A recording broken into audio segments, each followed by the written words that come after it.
السلام عليكم ورحمة الله وبركاته. walaalkayga muslimka oo walaashayda muslimadda ahay waxaan rabaa inaan iraahdo sideed jannada guri uga dhisan kartaa. waxaa hubaala qof kasto inaga mid ah inuu ku fikirayo in ilaahay subxaanahu wa tacaala jannadiisa uu geeyo aadna aan u jecel lahay, allana haynoo geeyo hana inoo fudaydiyo wadooyinkii lagu aadi lahaa. waxaan rabaa inaan ku tusiyo 3 arrimood oo saddexdaba uu rasuulku sheegay sala allahu calayhi waalihi wasalam.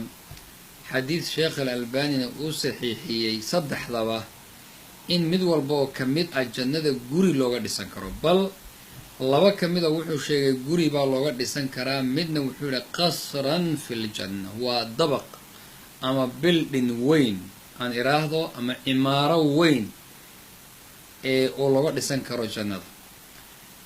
midka koobaad wuxuu yihi rasuulku sala allahu alay wasalam, qofkii masaajid ilaahay dartii u dhisa, walow dhismaha masaajidku ha la ekaado meel meesha ay shimbirtu ukunteeda dhigato wax la-eg. shimbirtu ukunteeda meesha dhigataa waa meel yar, meesha wax la-egna aad ka dhistidee bana allaahu lahu baytan fi ljanna, ilaahay qofkaa jannada guriba uga dhisaa. waa number 1. midda labaad rasuulku wuxuu yihi sala allahu alay wasalam, qofkii tukada 12 ragcadood oo sunno ah oon waajibka ku jirin, waa salaadaha witrka ah ee salaadaha kale waajibka alla raaciyo, ilaahay wuxuu u dhisayaa bana allahu lahu baytan fi ljanna, guribu alla jannada uga dhisayaa. midda saddexaad rasuulku wuxuu yihi sala allahu calayhi waalihi wasalam, qofkii aqriya suuratu likhlaas waa qul huwa allahu axad ilaa uu ka dhammaystiro oo suuraddaa dhammeeya 10 jeer maalintii, ruuxii aqriya bana allahu lahu qasran fi ljanna, ilaahay jannada bildhin buu uga dhisayaa. bildhin waa cimaaro, waa guri weyn oo qasriga, sida qasriga madaxtooyada madaxdu degan tahay mid kasii weyn ayuu allah uga dhisaya subxaanahu wa tacaala. cumar bin alkhadaab baa rasuulka ku yidhi, yaa rasuul allah, hadday sidaas tahay alleelaha guryo badan baan dhisanaynaa.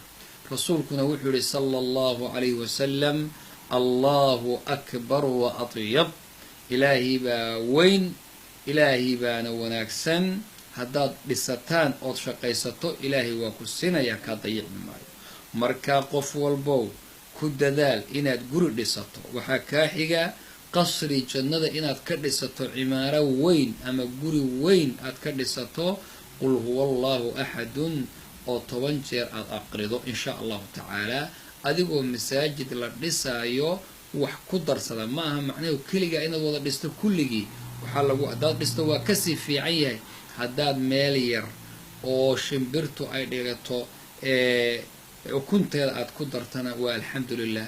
12 ragcadoodood maalintii tukatoo sunnaana guri baa jannada. ilaahay subxaanahu wa tacaala hayna waafajiyo, ilaahayna haynoo fududiyo acmaasha inaan la nimaadno, allana subxaanahu wa tacaala haynagu hadeeyo oo wadooyinkeeda haynagu fideeyo. jazaakum allahu khayr. khayrka usii gudbiya walaalihiin, qof walbo walaal ah usii gudbi walaalkaa khayrka insha allah. addaalu cala alkhayri ka faacilihi buu rasuulku yihi, khayrka qofka dadka tusiyaay wuxuu la mid yahay qofkii tusiyey. man sanna fi lislaami sunnatan xasana falahu ajruha wa ajru man camila biha ilaa yowmi alqiyaama. marka sunnadaa wanaagsan kelima ha loo gaarhsiiyo ummadda, balliquu canii walow aaya, ummadda kalena adiguna gaarhsii. wajazaakum allahu khayr. sala allahuma wasalam calaa nabiyina muxamed wasaxbihi ajmaciin. wasalaamu calaykum waraxmat ullahi wabarakaatu.